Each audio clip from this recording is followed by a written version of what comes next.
दोस्तों आउं मौजूदु आहियां हिकिड़े शोरूम ते जिते मोटरसाइकिल बग़ैर पेट्रोल जे हलंदो आहे। बग़ैर पेट्रोल जे कीअं हलंदो आहे, अचो तव्हांखे ॿुधायां थो हू कहिड़े तरीक़े सां हलंदो आहे। तव्हां पाण रूबरू ॾिसी सघो था। दोस्तों ही शोरूम जो नालो आहे, हिन जा नंबर लिखिया पिया आहिनि। जंहिं दोस्त खे मोटरसाइकिल खपे थी या को वठे थो, शौक़ु रखे थो, त ही बिल्कुलु मोटरसाइकिल बचत में आहे। हींअर तेल महांगो लॻो पियो आहे, ख़बर आहे तव्हां सभिनी खे।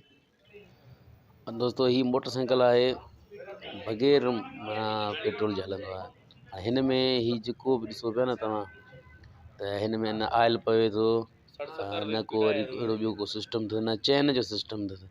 छो त अक्सर चैन में असांजा पांचा फाथा पिया हूंदा आहिनि। हाणे उहो चैन वारो सिस्टम हिन में न आहे। जेके बि गाॾियूं आहिनि, ये टोटल ई गाॾियूं जेके आहिनि से सभई हलंदियूं आहिनि पेट्रोल ते, लाइट ते।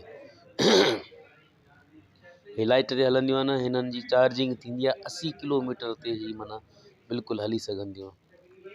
80 किलोमीटर हिननि जी मंज़िल आहे। 80 किलोमीटर खां पोइ हिन खे वरी चार्ज करिणो थो पए। तमामु बहितरीनु हिन जा जेके इशारा वग़ैरह हर शइ बिल्कुलु जी मोटरसाइकिल हीअं आहे। ऐं हिननि जी जेकी टांकियूं वग़ैरह आहिनि, इहे सभु शोल लॻाई वियूं आहिनि। ऐं हींअर महांगाई जे दौर में जेको पेट्रोल महांगा, उन हिसाब सां तमामु बहितर गाॾी आहे ही। ऐं उन खां अलावा ॿियूं बि गाॾियूं खोड़ आहिनि। ही जेके ॾिसो पिया तव्हां, ज़बरदस्त गाॾी आहे। हिन जी क़ीमत जेका हिन ॿुधाई आहे, क़ीमत हुनजी आहे 89,000।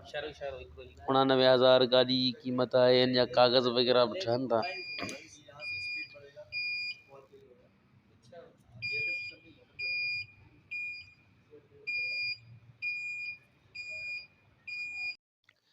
ऐं हिन में हिकिड़ी ॿी बि सहूलियत आहे, जो हिन में एतिरो आवाज़ु न आहे।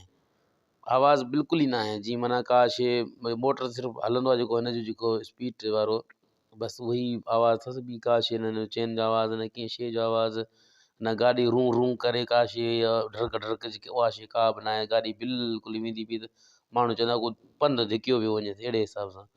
ऐं गाॾी तमामु भली आहे। टांकी बि आहे हिन शो जे लाइ।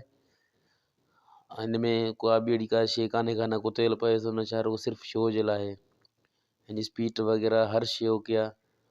80 किलोमीटर ताईं हली सघे थी। उन खां पोइ हिन खे चार्ज करिणो थो पए। चार्जिंग लाइ माना हिन लाइ लाइट ज़रूरी आहे। मींहुं पइजी वञे पोइ त माण्हू परेशान थींदो। बाक़ी हू फस्ट क्लास आहे, हर शइ में ओके आहे, ज़बरदस्त आहे। अचो त हिकिड़ो दोस्त आहे, हुन खां पुछा कयूं त वधीक हू छा चवणु चाहींदो। पुछंदासीं त हिन जी क़ीमत भला घणी आहे? क़ीमत गाॾी जी केतिरी आहे? माना 89,000 जी क़ीमत आहे। ऐं हिन में जेको कागज़ वग़ैरह जो बि कमु थी सघे थो।